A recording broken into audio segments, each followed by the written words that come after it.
Hello, this is Knowledge in Study Room channel. In this video, we will study about thyroid hormone synthesis.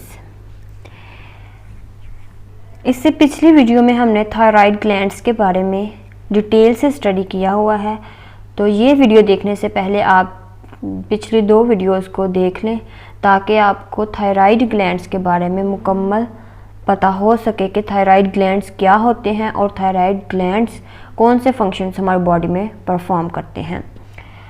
अब यहाँ अगर हम thyroid glands के hormones की बात करें तो थायराइड ग्लैंड्स के अंदर जो हार्मोन्स सिक्रीट होते हैं वो किस तरह से उनकी सिंथेसिस होती है, इस वीडियो में हम इसके बारे में स्टडी करेंगे।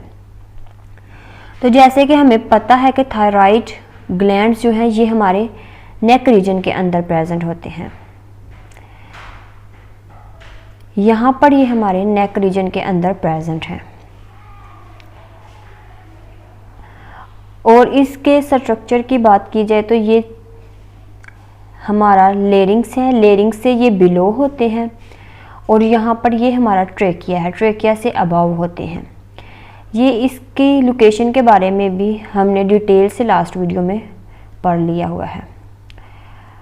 सो अगर अगर थायराइड ग्लैंड्स के स्ट्रक्चर की बात करें और किस तरह से ये हार्मोन्स सिक्रीट करते हैं तो यहाँ पर आपके सामने एक डायग्राम है। यहाँ पर आप देखें तो ये थायराइड ग्लैंड है, ये थायराइड ग्लैंड है। अब thyroid gland cells multiple cells से मिलकर बने हुए हैं और यहाँ पर आपको इस डायग्राम में नज़र आ रहा होगा ये multiple cells, circular cells, these are the cells of thyroid glands. ये थायराइड ग्लैंड्स के सेल्स हैं। इन सारे सेल से मिलकर एक थायराइड ग्लैंड बनता है और थायराइड ग्लैंड क्या करता है, हमारी बॉडी के इंटरनल फंक्शंस को कंट्रोल करता है। उसके अलावा अगर हम देखें तो यहाँ पर ये आपको येलो कलर में नज़र आ रहा होगा, ये हमारा क्या है, पैराथायराइड ग्लैंड। हमने लास्ट वीडियो में पढ़ा था कि थायराइड हार्मोन्स, थायरॉक्सिन हार्मोन्स कौन से होते हैं और पैराथायराइड ग्लैंड्स ये कौन से हार्मोन्स की सिक्रीशन करते हैं। थायराइड ग्लैंड जो है ये सिक्रीट करते हैं थायरॉक्सिन की और पैराथायराइड ग्लैंड जो है ये सिक्रीशन करते हैं कैल्सिटोनिन हार्मोन्स की, और ये दोनों हार्मोन्स थायराइड ग्लैंड्स ही सिक्रीट करते हैं। लेकिन जो पैराथायराइड ग्लैंड है ये थायराइड ग्लैंड के साथ ही प्रेजेंट होते हैं। इसके अलावा अगर हम मज़ीद थायराइड ग्लैंड के सेल्स को मज़ीद हम इंटरनली देखें तो ये यहाँ पर आपको नज़र आ रहा होगा, ये एक थायराइड ग्लैंड के अंदर जितने भी सेल्स हैं उनमें से एक सेल्स को अगर हम देखें तो ये एक सेल, ये वाला एक सेल थायराइड ग्लैंड का एक सेल है और थायराइड ग्लैंड के एक सेल को हम फॉलिक्यूलर सेल कहते हैं। इसके अलावा हम आगे देखते हैं इसके स्ट्रक्चर के बारे में।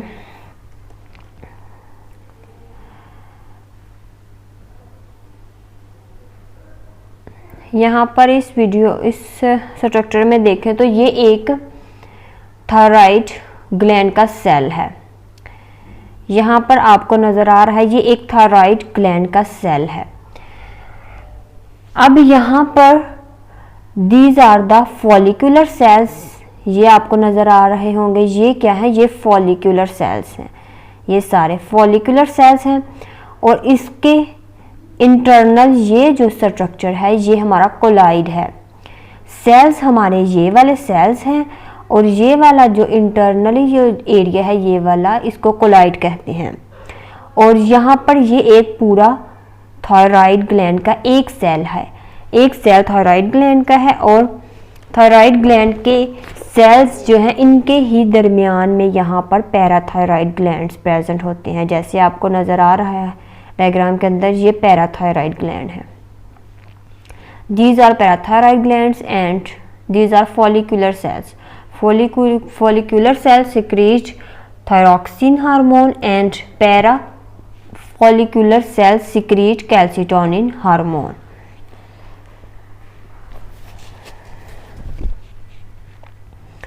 अब मज़ीद अगर हम बात करें तो जो पैराथायरॉइड, यहाँ पर फॉलिक्यूलर सेल्स जो हैं,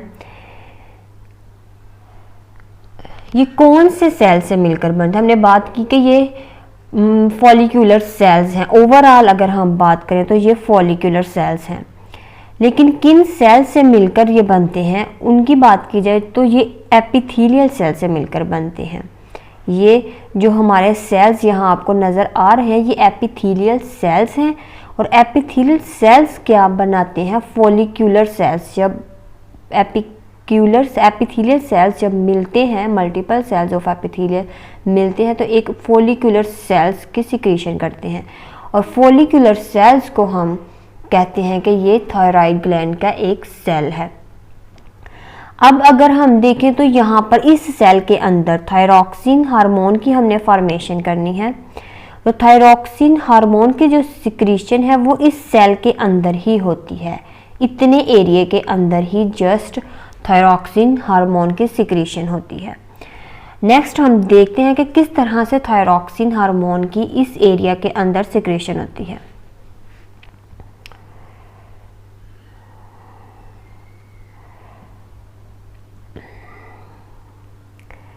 अब हम एक और मज़ीद इसको व्यू करके देखें तो यहाँ पर मैं एक डायग्राम बनाती हूँ।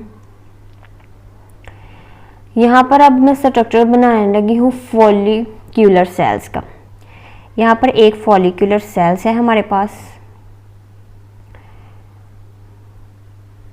ये एक फॉलिक्यूलर सेल। अब मेरी डायग्राम इतनी अच्छी तो नहीं है, लेकिन फिर भी यहाँ पर एक ये फॉलिक्यूलर सेल है। ये इतना सा एरिया जो है, इतना सा एरिया मैंने लिया है और ये इसके अंदर हमने देखना है कि इसके अंदर थायरॉक्सिन की सिक्रीशन किस तरह से होगी। अब अगर हम इस स्ट्रक्चर की बात करें तो ये जो हमारी लाइन है, इस मेम्ब्रेन को हम कहते हैं बेसल मेम्ब्रेन।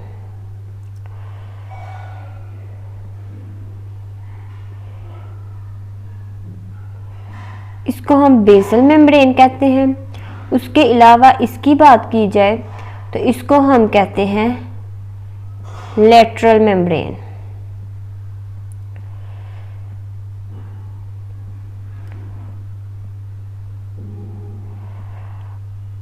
उसके अलावा अगर इसकी बात की जाए तो इसको कहा जाता है एपिक्यूलर मेम्ब्रेन या फिर ल्यूमिनल मेम्ब्रेन।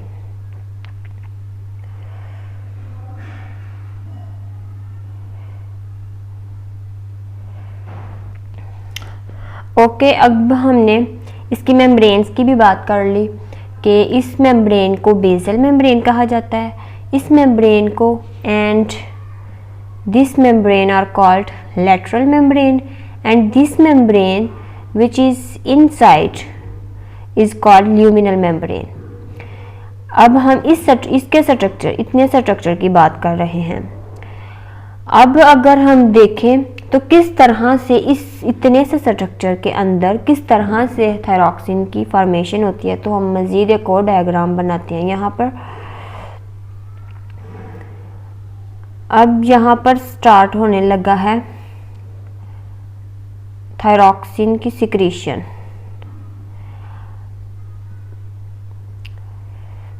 यहाँ पर ये हमने एक सेल बनाया।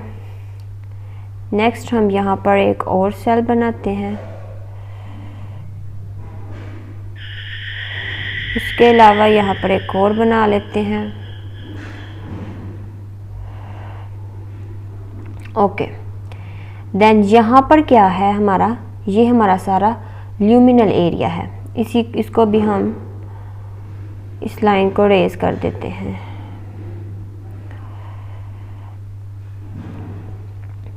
उसके अलावा यहाँ पर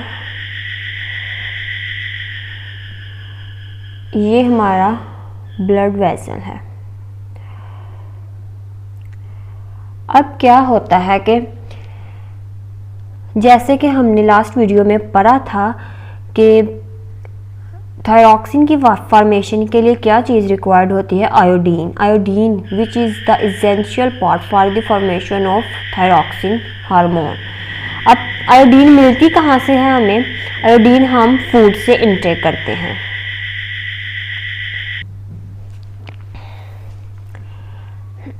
अब यहाँ से हमने आयोडीन को फूड से इंटेक किया, फूड से इंटेक हुई आयोडीन, देन वो स्टमक से ट्रांसफ़र हुई इनटू द ब्लड वेसल्स। यहाँ पर आयोडाइड आयन ट्रांसफ़र हो गए हैं ब्लड वेसल्स के अंदर। अब फर्स्ट स्टेप तो यहाँ पर हमारा ये होता है। नेक्स्ट यहाँ से ये ट्रांसफ़र होगी into the follicular sales.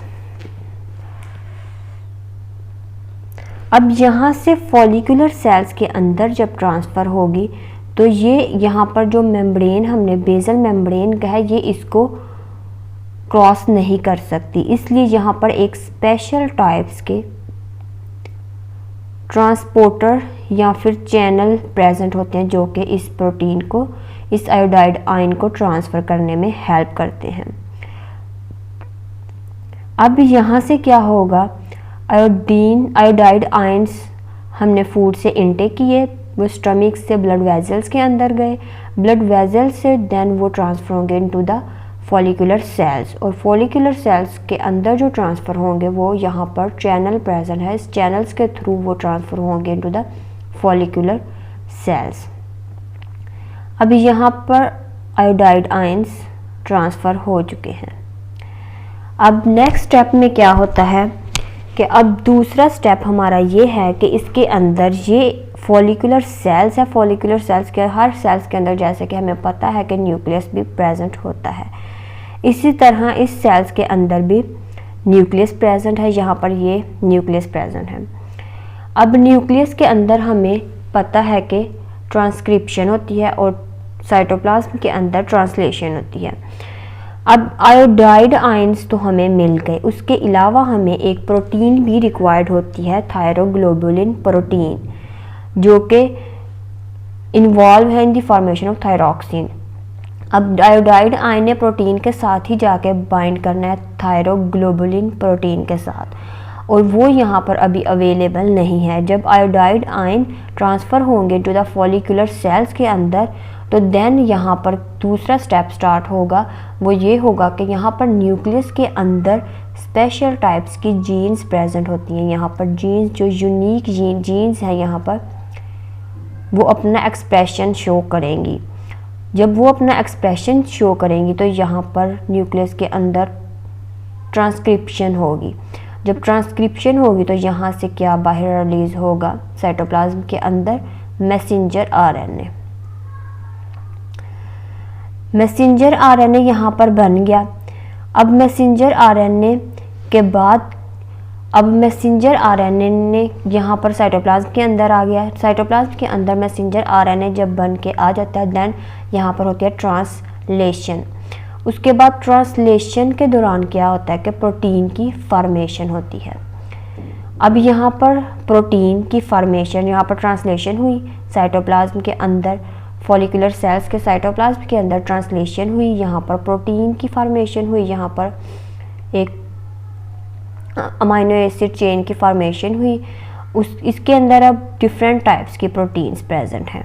All the types proteins are present in this amino acid chain. अब इस अमाइनो एसिड चेन के अंदर हर टाइप्स की प्रोटीन्स प्रेजेंट है। अब दूसरे स्टेप भी हमारा यहाँ पर होता है कंप्लीट।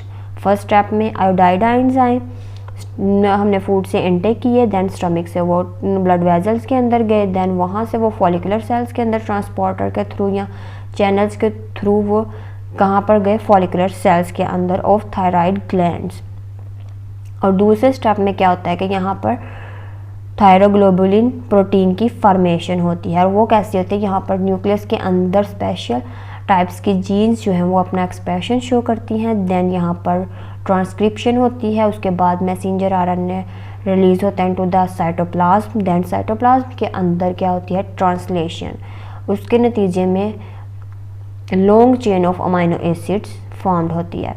अब यहाँ पर दूसरा हमारा स्टेप भी होता है कंप्लीट। उसके बाद अब थर्ड स्टेप में क्या होगा, यहाँ पर जो आयोडाइड आयंस हैं ये और ये जो हमने प्रोटीन की सिंथेसिस की है ये ट्रांसफ़र होंगे दोनों इनटू द कोलाइड एरिया। अब यहाँ से ये ट्रांसफ़र हो गया इनटू द कोलाइड, ये हमारा क्या है कोलाइड एरिया।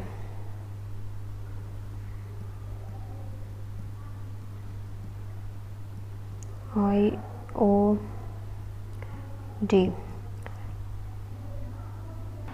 अब यहाँ पर आयोडाइड आयंस को कोलाइड के अंदर ट्रांसफ़र कौन करता है, इसको यहाँ से इस मेम्ब्रेन, ल्यूमिनल मेम्ब्रेन या फिर एपिक्यूलर मेम्ब्रेन, ये जो यहाँ पर मेम्ब्रेन प्रेजेंट है, इस मेम्ब्रेन से क्रॉस कौन करवाता है, यहाँ पर एक स्पेशल टाइप का एंजाइम्स प्रेजेंट होता है और वो एंजाइम क्या करता है, इस आयोडाइड आयन को ट्रांसफ़र करता है इनटू द कोलाइड के अंदर।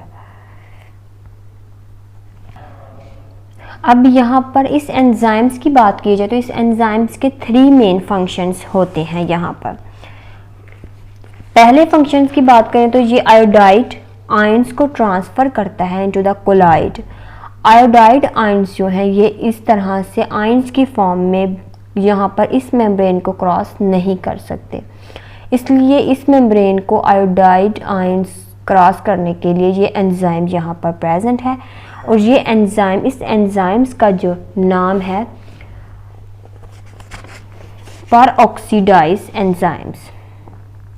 अब ये एंजाइम्स क्या करता है कि आयोडाइड आयंस को ट्रांसफ़र करता है इनटू द कोलाइड, और जब ये आयोडाइड आयंस को ट्रांसफ़र करता है इनटू द कोलाइड तो ये जो आयोडाइड आयन है ये चेंज हो जाते हैं इनटू आयोडीन।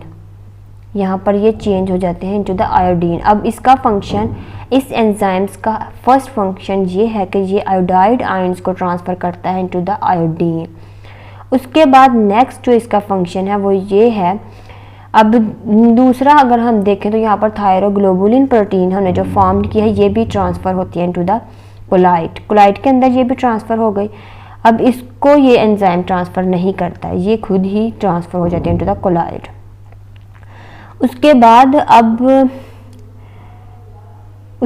क्या होता है कि अब यहाँ पर फॉर्मेशन होनी है थायरॉक्सिन की। उसके लिए अगर हम देखें तो यहाँ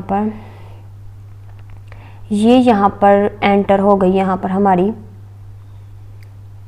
थायरोग्लोबुलिन प्रोटीन और यहाँ पर ये हमने आयोडीन को भी ट्रांसफ़र कर लिया। अब यहाँ पर हमारे पास यहाँ पर ये बहुत सारी डिफरेंट टाइप्स की प्रोटीन यहाँ पर इसके ऊपर प्रेजेंट है। इस अमाइनो एसिड चेन की हमने फॉर्मेशन की थी ना फॉलिकुलर सेल, यहाँ पर फॉलिकुलर सेल्स के अंदर, तो जब अमाइनो एसिड्स की फॉर्मेशन हो तो डिफरेंट टाइप्स के अमाइनो एसिड्स प्रोटीन्स प्रेजेंट होती हैं, एक टाइप की प्रोटीन प्रेजेंट नहीं होती। यहाँ पर all the types proteins present है। अब यहाँ पर ये जो मैंने सर्कल में, ब्लैक सर्कल में किया है, ये जो है ना यहाँ पर ये टायरोसिन प्रोटीन है। उसके अलावा और भी यहाँ पर बहुत सारी प्रोटीन्स हैं, यहाँ पर और भी बहुत सारे यहाँ पर मैं सर्कल में लगा रही हूँ, लेकिन हमें यहाँ पर जो रिक्वायर्ड है वो टायरोसिन है, क्योंकि आयोडीन जो है वो जाकर अटैच होगा टायरोसिन प्रोटीन्स के साथ और क्या फॉर्म करेगा यहाँ पर हमारा थायरॉक्सिन। अब यहाँ पर देखें तो ये आयोडाइड आयंस हैं, ये यहाँ पर टायरोसिन प्रोटीन है। अब टायरोसिन प्रोटीन के साथ अटैच हुआ आयोडीन, टायरोसिन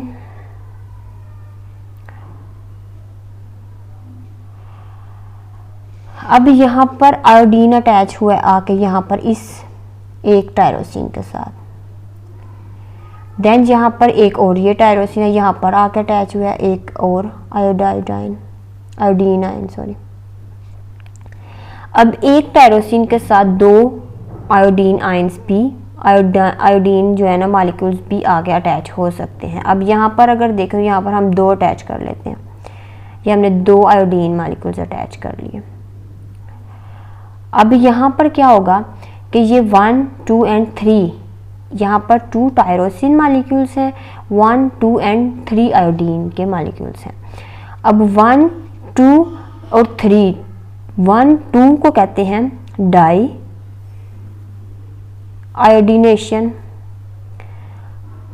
1 को कहते हैं मोनो आयोडीनेशन, उसके अलावा अगर यहाँ पर बात करें तो एक ये टायरोसिन है, एक ये टायरोसिन है, 2 यहाँ पर हम आयोडीन अटैच कर लेते हैं, एक यहाँ पर की, एक यहाँ पर की, इसके साथ भी 2 अटैच कर लेते हैं, एक यहाँ पर की, इसके साथ भी एक और कर लेते हैं, यहाँ पर अब 4 हो गई हैं। यहाँ पर इसके ऊपर भी 2 अटैच हैं आयोडीन, इसके ऊपर भी 2 अटैच हैं आयोडीन, इस टायरोसिन के ऊपर भी 2, इस टायरोसिन के ऊपर भी 2। अब ये क्या हो गई, ये भी डाई है। अब यहाँ पर भी 2 अटैच हैं, तो इस तरह से ये भी क्या हुई, ये भी डाई।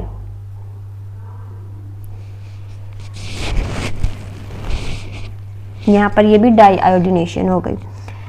अब यहाँ पर हमने क्या फॉर्म करना है, थायरॉक्सिन। थायरॉक्सिन हमने फॉर्म करना है। थायरॉक्सिन हार्मोन है जो कि हम यहाँ पर जिसकी सिक्रीशन कर रहे हैं। थायरॉक्सिन मुझसे अब लिखा नहीं जा रहा अच्छे से।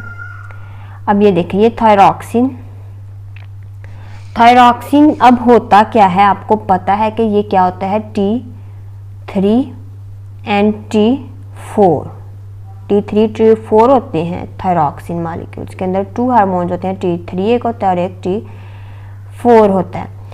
अब यहाँ पर हमने T3 एंड T4 की सिक्रीशन करनी है। अब यहाँ पर T3 और T4 की हम सिक्रीशन करने लगे हैं। अब यहाँ पर देखें, यहाँ पर एक है और यहाँ पर कितने मैंने अटैच किए हैं, 2 अटैच किए हैं। 2 कौन से होते हैं, डाई, और एक कौन सा होता है, मोनो। डाई एक, अब तीनों, इन तीनों को मिलाएं तो क्या होता है, ट्राई। T3 1 2 3, 3 आयोडीन है तो ट्राई आयोडीनेशन होगा यहाँ पर। तो यहाँ पर T3 की फॉर्मेशन यहाँ पर हमने कर ली। ये किसकी फॉर्मेशन हो गई, T3 की। उसके अलावा यहाँ पर T4 की रह गई। T4 की हमने यहाँ पर अगर किसी टायरोसिन के साथ 2 आकर अटैच होते हैं, फिर उसके साथ एक और टायरोसिन के साथ 2 आकर अटैच होते हैं, तो डाई डाई T4, ये 2 डाई डाई क्या बना देंगे, T4 बना देंगे। इस तरह से हमारी थायरॉक्सिन की फॉर्मेशन हो जाती है। अब इसके अलावा हमने एंजाइम्स के एक फंक्शन पढ़ा था, अभी हमारे एंजाइम्स के 2 फंक्शंस बाकी हैं। अब एंजाइम्स जो हैं इसके 2 फंक्शन, दूसरे जो 2 फंक्शंस हैं वो ये हैं कि ये आयोडीन खुद ब खुद जाके अटैच नहीं होती टायरोसिन के साथ। टायरोसिन यहाँ पर जो प्रोटीन है इसके साथ खुद ब खुद जाके आयोडीन अटैच नहीं होती। इसको अटैच होने के लिए भी किसी चीज़ की रिक्वायरमेंट होती है, और वो ये एंजाइम है जो कि ये इस आयोडीन को अटैच करता है टायरोसिन प्रोटीन्स के साथ। एक तो अब इसका ये फंक्शन हो गया, फर्स्ट हमने फंक्शन पढ़ा कि ये आयोडीन को ट्रांसफ़र करता है into the colloid in the form of iodine. Iodine को कन्वर्ट करता है into the iodine, iodide ions को कन्वर्ट करता है into the iodine and transfer करता है इनटू द कोलाइड। सेकंड हमने पढ़ा कि आयोडीन को नेक्स्ट ट्रांसफ़र किसके ऊपर करता है, टायरॉक्सिन के साथ इनकॉर्पोरेट करने में हेल्प करता है। देन तीसरा इसका जो फंक्शन है वो ये है कि ये जब 2, यहाँ से हमने यहाँ पर एक टायरोसिन है, इसके साथ हमने 2 आयोडीन की अटैचमेंट की है, और इसके साथ एक की अटैचमेंट की है। अब यहाँ पर ये तो 2 अलग से, एक ये टायरोसिन प्रोटीन ये अलग से है और ये अलग है, ये दोनों आपस में अटैच तो नहीं है ना, तो यहाँ पर इनको डिफ्यूज़ करने में हेल्प करता है ताकि T3 की फॉर्मेशन हो सके। तो इसको डिफ्यूज़ करने में भी ये एंजाइम्स, परऑक्सीडेज एंजाइम्स जो है ये हेल्प करता है। तो इस तरह से इसके भी तीनों फंक्शंस कंप्लीट हो जाते हैं। इस तरह से यहाँ पर आप देखें तो यहाँ पर भी 2 टायरोसिन प्रेजेंट है, यहाँ पर प्रोटीन, इनके साथ 2 आयोडीन मॉलिक्यूल्स अटैच हैं, इसके साथ भी 2 आयोडीन अटैच हैं, और दोनों आयोडीन, ये वाली आयोडीन डाई और डाई आपस में फ्यूज़ जब होती हैं तो फिर T4 बनता है, और इनको फ्यूज़ कौन करता है, ये वाला एंजाइम इनको फ्यूज़ करता है। आपस में, और उसके अलावा ये एंजाइम इस आयोडीन को इसके साथ अटैच भी करवाने में हेल्प करता है। अब यहाँ पर थायरॉक्सिन की फॉर्मेशन हो गई, T3 T4 की हमने फॉर्मेशन कर ली है। अब अगेन हम इसको ट्रांसफ़र करते हैं टू द ब्लड के अंदर, थायरॉक्सिन की फॉर डिफरेंट फंक्शंस परफॉर्म करने के लिए हमारे बॉडी के अंदर। अब इसने इधर ही तो कोलॉइड के अंदर ही तो नहीं ना रहना। अब यहाँ पर यहाँ पर थायरोग्लोबिन बन के यहाँ पर कोलॉइड के अंदर नहीं आएगा। यहाँ पर बहुत सारे मिलियन ट्रिलियन जो थायरोग्लोबुलिन के प्रोटीन्स हैं ये बन के तो इस एरिया पे आएंगे। इस एरिया पे जब आती हैं तो फिर यहाँ पर इसको हम कहते हैं कि ये कोलॉइड है।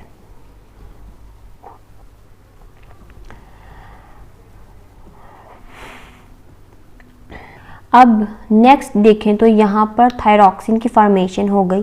अब थायरॉक्सिन अगेन यहाँ से ही यहाँ पर थायरॉक्सिन की जब फॉर्मेशन हो गई, T3 की भी हमने फॉर्मेशन कर ली, उसके बाद T4 की भी कर ली।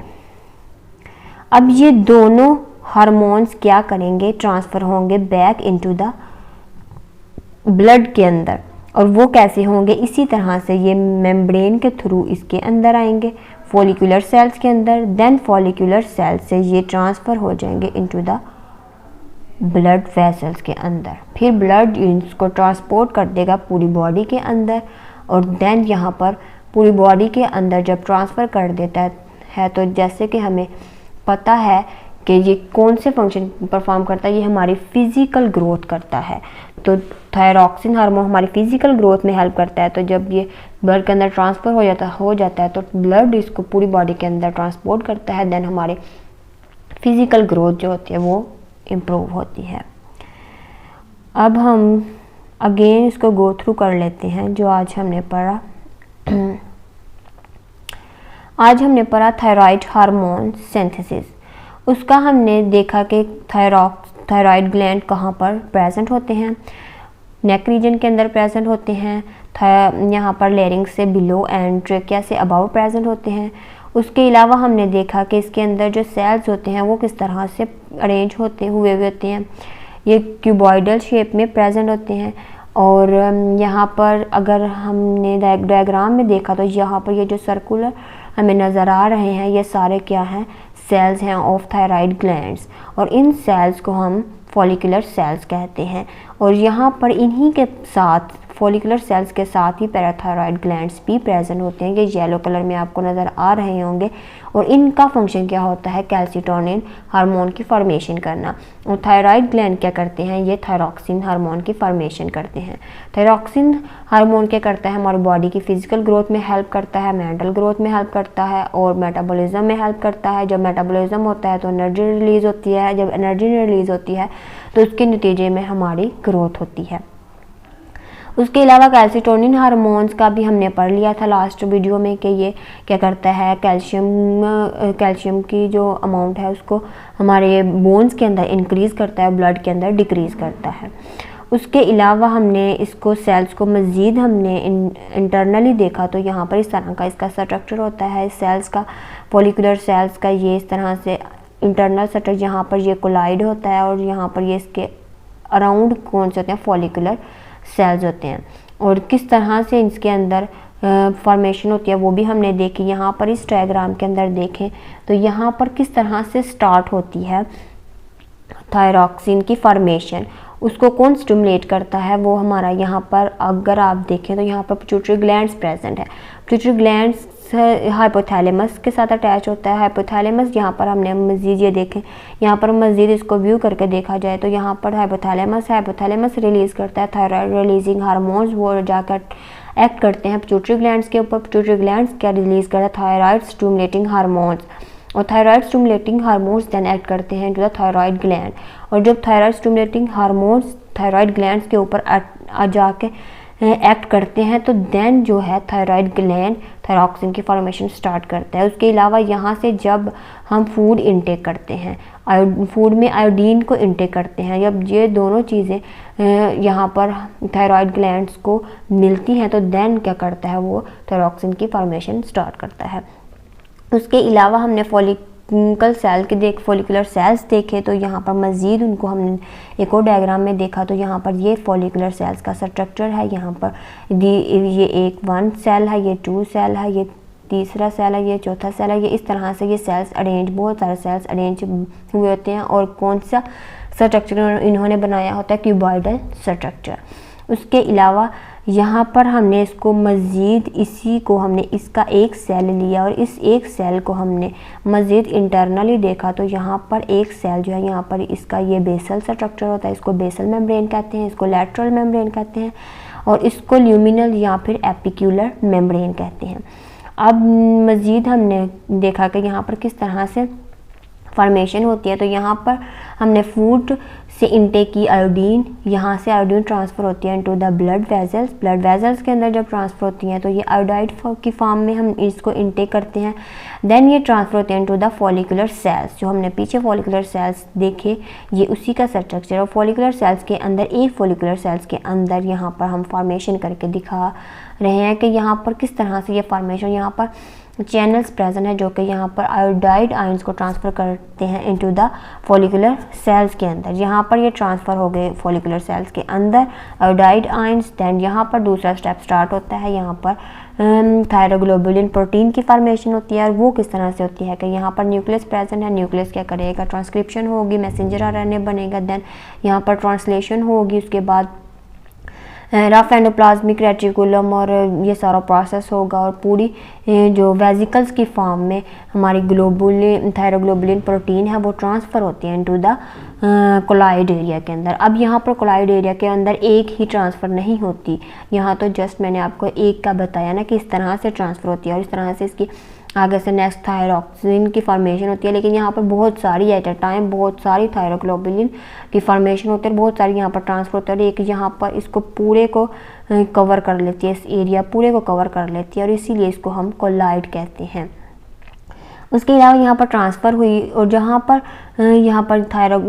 थायरोग्लोबुलिन प्रोटीन भी हमने ट्रांसफ़र कर ली। उसके बाद आयोडाइड आयंस जो हैं ये आयंस की फॉर्म में हैं तो ये इस मेम्ब्रेन को क्रॉस नहीं कर सकते। इस मेम्ब्रेन को क्रॉस करने के लिए यहाँ पर स्पेशल टाइप्स के एंजाइम्स एक प्रेजेंट है। पेरोक्सीडेज एंजाइम ये क्या करता है? आयोडाइड आयंस को ट्रांसफ़र करता है into the colloid in the form of iodine. Then ये ट्रांसफ़र हो गया इसके अंदर। उसके बाद यहाँ पर बहुत सारी अमाइनो एसिड्स, बहुत सारे प्रोटीन्स प्रेजेंट हैं इस जो हमने अभी थायरोग्लोबुलिन प्रोटीन की फॉर्मेशन की, इसके अंदर और भी बहुत सारे प्रोटीन्स प्रेजेंट हैं। इनमें से टायरोसिन जो प्रोटीन है उसकी हमें ज़रूरत है, वो अटैच होगी आयोडीन के साथ। तो देन किसकी फॉर्मेशन होगी? थायरॉक्सिन की। यहाँ पर जहाँ पर टायरोसिन प्रोटीन अटैच है वहाँ पर जाके अटैच होगा आयोडीन। अब एक टायरोसिन के साथ एक भी अटैच हो सकता है, एक आयोडीन के साथ दो भी अटैच हो सकते हैं। अगर एक होगा तो उसको मोनो कहेंगे, अगर दो होंगे तो उसको डाई आयोडीनेशन कहेंगे। उसको अब बात करें तो ये अटैच कौन करवाता है? यही enzyme peroxidase enzyme iodine ions को भी टायरोसिन के साथ अटैच करने में, इनकॉर्पोरेट करने में हेल्प करता है। दैन जब ये इनकॉर्पोरेट हो जाते हैं तो जहाँ पर एक टायरोसिन के साथ दूसरी टायरोसिन भी अटैच होती है। अब एक जहाँ जिसके साथ अटैच है वो अटैच होगी डाई के साथ, तो देन क्या बन जाएगा? यहाँ पर T3 हार्मोन की फॉर्मेशन हो जाएगी। उसके बाद डाई और डाई जो है ये आपस में फ्यूज़ होंगे तो T4 की फॉर्मेशन हो जाएगी। और अब बात करें एंजाइम के 3 फंक्शंस की तो इनको फ्यूज़ कौन करता है? इन डाई आयोडीनेशन और डाई आयोडीनेशन या फिर मोनो और डाई आयोडीनेशन, इनको आपस में इन प्रोटीन्स को फ्यूज़ कौन करता है? यही हार्मोन्स, पेरोक्सीडेज हार्मोन्स। अब जब ये फ्यूज़ हो जाते हैं तो आपस में फ्यूज़ करके T3 और T4 की फॉर्मेशन कर देते हैं। तो देन क्या होता है कि यहाँ पर ये अगेन ट्रांसफर इन्होंने बैक होना होता है इनटू द ब्लड। तो अगेन यही इसी मेम्ब्रेन में से गुजरते हुए, इसी फॉलिकुलर सेल्स में से गुजरते हुए ये ट्रांसफ़र हो जाते हैं into the blood vessels. Blood vessels के अंदर ट्रांसफ़र जब होते हैं तो फिर ये इस तरह से पूरी बॉडी के अंदर ट्रांसफ़र हो जाते हैं। ब्लड इसको पूरी बॉडी के अंदर ट्रांसफ़र कर देता है और देन हमारा नेक्स्ट जो टॉर्गर सेल जहाँ पर इन्होंने जाकर फंक्शंस परफॉर्म करना होता है वो फंक्शंस परफॉर्म करते हैं, हमारी फिज़िकल ग्रोथ हो जाती है। तो ये था आज का हमारा थायरॉक्सिन हार्मोन के सिंथेसिस का लेक्चर। अगर आपको अभी भी कोई डाउट हो या फिर कुछ कहीं से समझ ना आया हो तो आप कमेंट करके पूछ सकते हैं। और इसके अलावा मेरे चैनल को लाइक करना, शेयर करना एंड सब्सक्राइब करना मत भूलिएगा। Thanks for watching.